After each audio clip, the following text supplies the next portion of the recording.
म चाहिँ बाख्रा हेर्दै हो गाइजहरू यसो हिँड्दै पनि हो है गाइजहरू यहाँनिर बाख्रा हेर्दै अनि हिँड्दै हो बाख्राहरू यहाँ चरिरहेको छ म चाहिँ तपाईँले यहाँ देखाउँछु है ठ्याक्कै भुइँ टावरकै हल्का यतापट्टि रहेको छ भुइँ टावर अलिकति पर छ नि यो पछि हिँड्दैछु हेर्नु है यहाँबाट निजगढ कस्तो दामी देखिन्छ प्लस अस्ति नै भेटाएको मूर्ति भनेको थिएँ नि हो यहीँनिर छ है गाइजहरू ठ्याक्कैमा आइपुगेँ त्यो मूर्ति चाहिँ यही हो है गाइजहरू हो यही यो टिक्लेमा यहाँबाट सबै ठाउँ निजगढहरू देखिन्छ है सबै निजगढ बाडा यही मन्दिर हो यहाँनिर यस्तो भिड छ बाटो त चाहिँ त्यही छ यस्तोबाट गयो नि हुन्छ भने त यहाँनिर छ बाटो यस्तो छ है गाइजहरू अब म चाहिँ उक्लिँदैछु है हिँड्दै पनि हो प्लस उक्लिँदै नि है बाटो यस्तो छ है यस्तो भिड छ ठ्याक्कै भुइँ टावरको नजिकै रहेको छ बाटो यस्तो छ म चाहिँ यहाँनिर छु यसरी अब म चाहिँ भिड उक्लिँदैछु प्लस हेर्नु त निजगढ देखिरहेको छ बाटो चाहिँ यस्तो छ है ए सिडी नै सिडी रहेको छ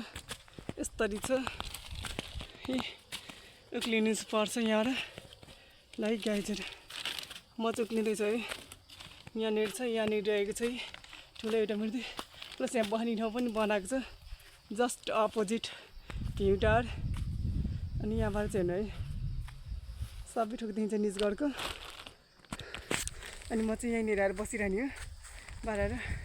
यहाँ बुढाहरूले बनाएको हो यो चाहिँ पर्यटक विकासको लागि हेर्नु है यहाँनिर गरेर यहाँ बस्ने ठाउँ पनि छ मान्छेहरू प्लस यहाँनिर पिङ्क पनि छ है गाइजहरू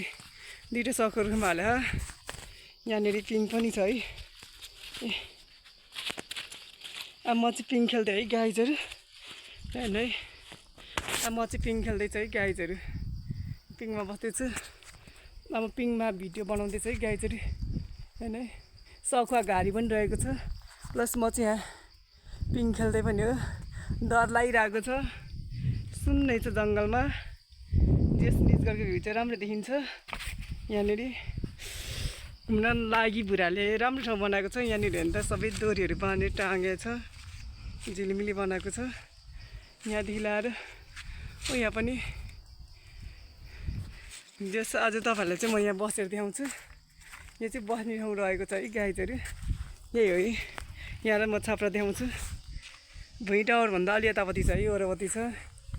चाहिँ बस्ने ठाउँ पनि रहेको छ है यहाँ बसिन्छ है मजा आउँछ बस्नलाई यहाँ भ्यू पनि हेर्न मिलिन्छ हेर्नु त निजगढको राम्रो छ टप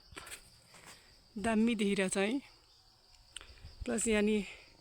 त्यहाँदेखि हल्का उतापट्टि छ महादेव अनि यहाँ चाहिँ अल्गो मूर्ति जस्तै राखेको छ ढुङ्गाको कस्तो लाग्यो कमेन्ट गर्नु ल निजगढ बाराको एभ्री वान सब्सक्राइब प्लिज